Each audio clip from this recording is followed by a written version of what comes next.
Yo les refs, c'est Dazen alias les Squad Game. On se retrouve aujourd'hui pour une nouvelle vidéo, une nouvelle Esquoqui. Je vais aujourd'hui comme d'hab vous présenter des animés à l'anciennito. Mais juste avant mon gars, je voudrais te parler de Manazone, qui est une boutique de vêtements et accessoires 100% manga. Donc que tu sois un fan de One Piece, Naruto ou bien même d'Hunter x Hunter, tu pourras y trouver ton bonheur. Comme vous pouvez le voir, il y a pas mal de trucs bien sympas sur leur site, avec des designs assez originaux, à des prix très abordables pour la qualité qu'ils proposent. Pour ma part, gros coup de cœur sur la catégorie SNK et Naruto. Le site est vraiment très varié et en plus des vêtements, t'as vraiment de tout, que ce soit des figurines, des coques de téléphone, des casquettes, tout ça.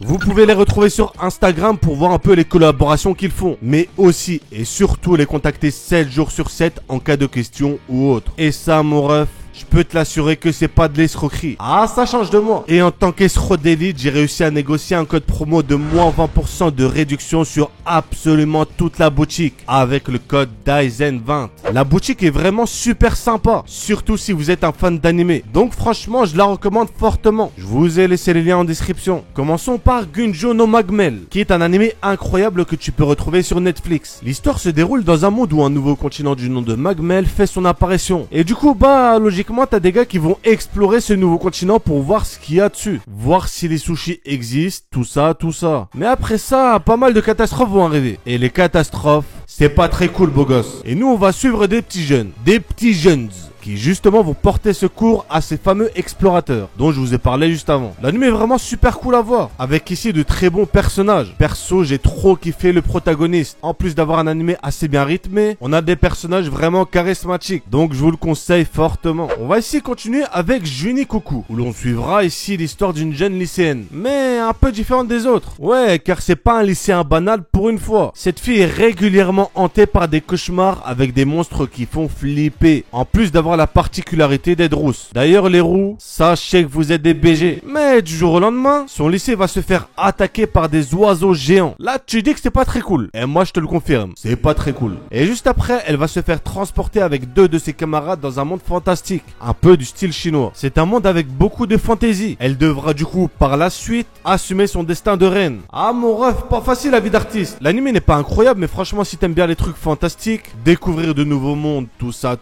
tu vas kiffer. On va continuer avec un anime qui lui n'est pas un isekai, mais que je voulais vous présenter car il a l'air incroyable. Peach Boy Riverside. Ah yes, my accent English is good. Mini. On va suivre ici une princesse qui veut partir à l'aventure, car elle en a marre de son petit château miteux. Mais un jour, t'as des démons qui sortent de nulle part et qui vont venir frapper à sa porte et menacer tous les habitants du royaume. Donc royaume qui va par la suite être sauvé par un voyageur solo qui va pulvériser tous les démons. Donc notre princesse va être choquée de fou par les dangers que comporte le monde extérieur. Mais elle va décider de quand même continuer son rêve, qui est un rêve d'aventure. Vous avez vu, elle abandonne pas son rêve pour quelques démons. Ça, quel beau gosse. L'anime n'est pas encore sorti, mais normalement il devrait être disponible d'ici peu. Et d'après ce que j'ai vu, il a l'air vraiment incroyable. Le chara-design des personnages, déjà c'est du 10 sur 10. Tu sens qu'ils sont badass. En plus d'avoir une animation qui franchement a l'air juste excellente. Donc je vous conseille de le mettre de côté pour le regarder directement à sa sortie. Et pour le dernier animé, je vais vous parler de Outbreak Company. C'est un isekai avec une petite touche de différence comparé aux autres. Et vous comprendrez pourquoi. En gros, on va suivre ici un otaku. Donc il a tout d'otaku. En plus d'avoir un père qui écrit des light novels et sa mère dans le même style de taf.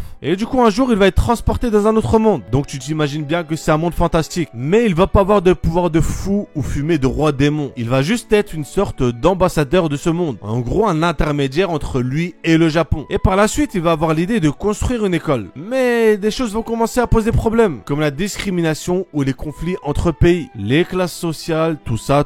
Bon, du coup, là, on va avoir une vraie problématique autour de tout ce que je vous ai raconté. On a pas mal de comédies avec de la parodie, mais aussi du harem. Et ça, j'aime bien. L'anime est vraiment super. Si vous aimez bien tout ce qui est second degré avec parfois des vrais thèmes, je pense que vous pouvez le kiffer. I love sushi. Bref, on arrive donc à la fin de la vidéo. Si vous avez aimé, pouce bleu, c'est un ordre. Si c'est pas le cas, pouce bleu quand même, c'est un ordre aussi. N'hésitez pas à me conseiller des animés ou même des mangas d'ailleurs. Ça aussi j'aime bien. Et n'oubliez surtout pas, Dazen est un escroc.